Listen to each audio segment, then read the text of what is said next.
Okay guys, try ko to guys. Ito na yung pinaka nag-make sense na trade sa akin kasi. Okay, ito na yung pinaka nag-make sense.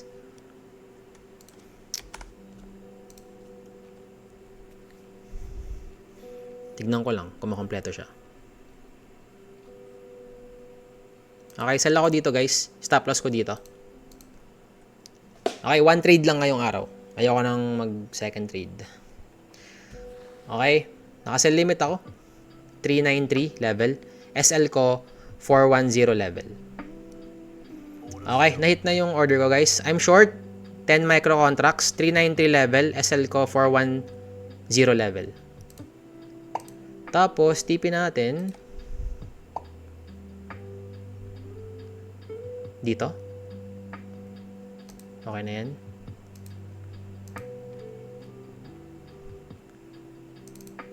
Diyan lang. Diyan yung TP natin. Okay na yan. Okay, good luck sa atin. Ito na yung pinaka nag-make sense na trade para sa akin. Okay, kasi pag hihintayin ko pa yung isang model ko, aabutin na ako ng 12, baka PM session. Okay, ayoko nang mabot sa ganung oras.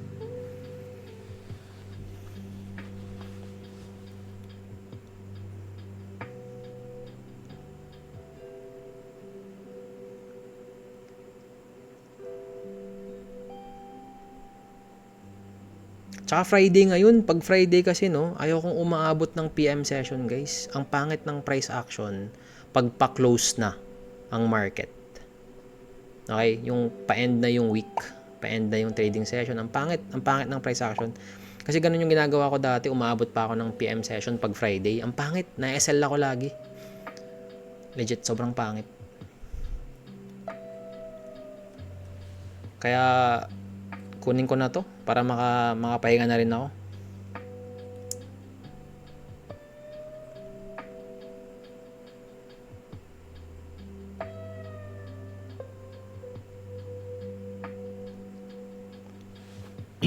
Ang record natin ngayong week, kung hindi ako nagkakamali, 3-1. Oo, tama. 3-1. 3 wins, 1 loss. Last week yata ang record natin 3-2. Kung hindi ako nagkakamali. Ata. Basta mga ganun. 3-2.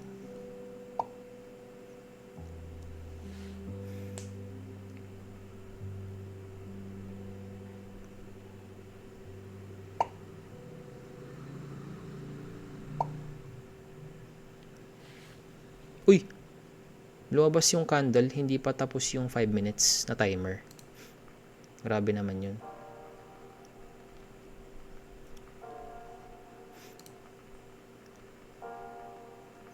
Okay guys, hindi tayo pwedeng lumampas ng tawag na ito. Hindi tayo pwedeng lumampas ng hindi tayo pwedeng umabot ng 11:40. Kasi pag hindi pa tapos yung trade natin ng 11:40, kailangan ko nang i-close. Sinabi ko yun sa isang stream episode ko. Profit ako nun, 500. Nag-pick ako ng 550 USD nun.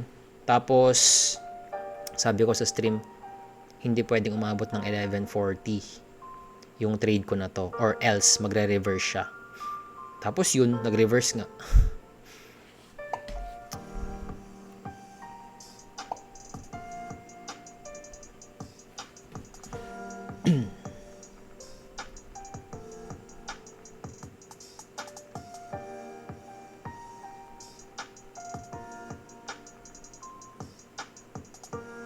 Worst case scenario, mag-conso to ng matagal na naman.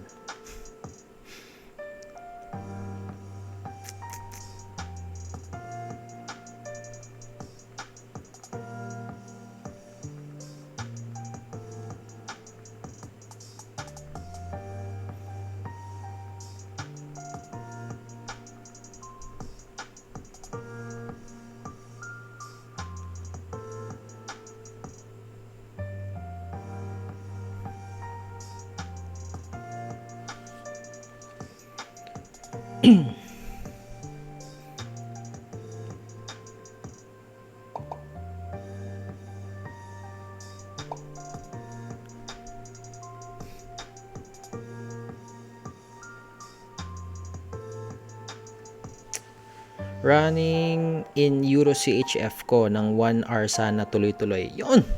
Good luck, sir. Kaya yan. Oh, malapit na. Malapit na yung 1:2 RR mo. Congrats na agad. Sana manalo ka, sir.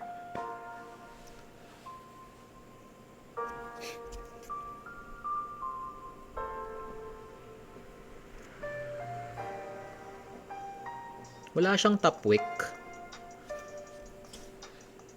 Wala siyang top wick na ginawa.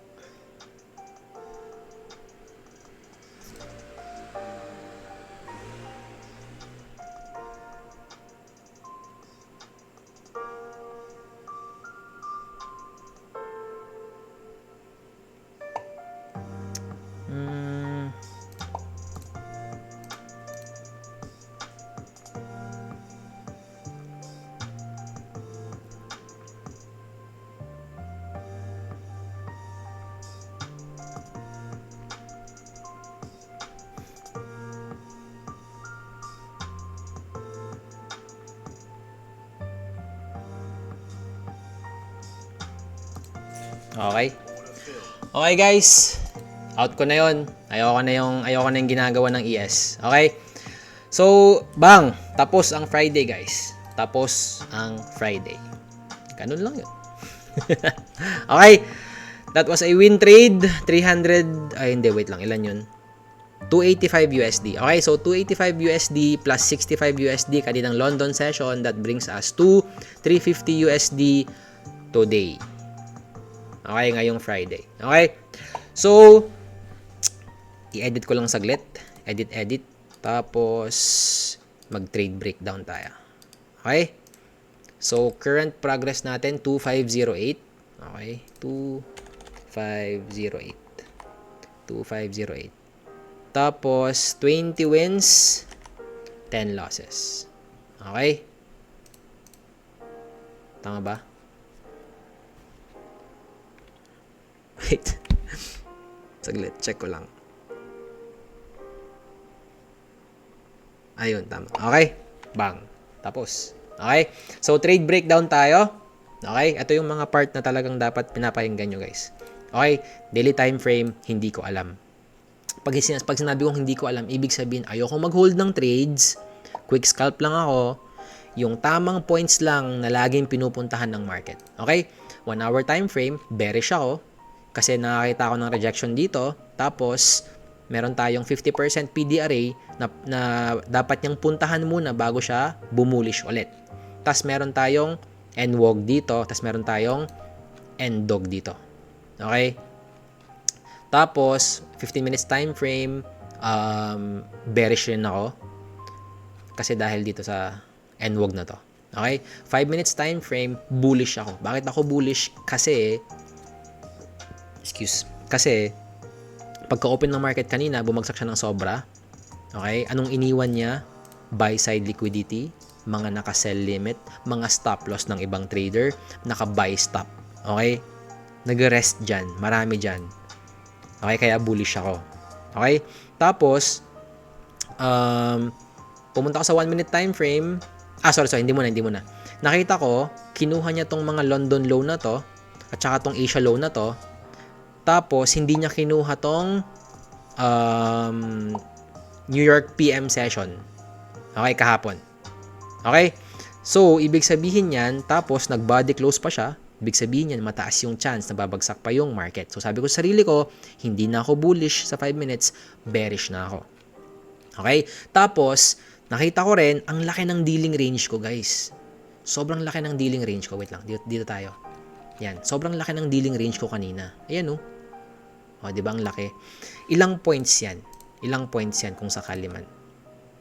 O, 60 points. Sa ganitong kabagal na market, Friday tayo ngayong araw, 60 points, kaya niyang takbuhin? Oo, kaya niya. Pero, based sa experience ko, mahihirapan siyang takbuhin yung 60 points na yan. Ngayong AM session. Okay? Kaya sabi ko sa sarili ko, hindi gagana dito yung main model ko. Yung 5 minutes na model ko, hindi gagana yun dito yun. Sabi ko sa sarili ko, okay, sige, gusto ko na rin magpahinga, Friday ngayon, para ma-enjoy ko yung weekends ko. Punta tayo ng 30 seconds model. Okay, 30 seconds model. Pumunta ako ng 1 minute time frame. Okay? Dito ako nag-frame out. Dito ako nag-frame out ng 30 seconds model ko. Okay?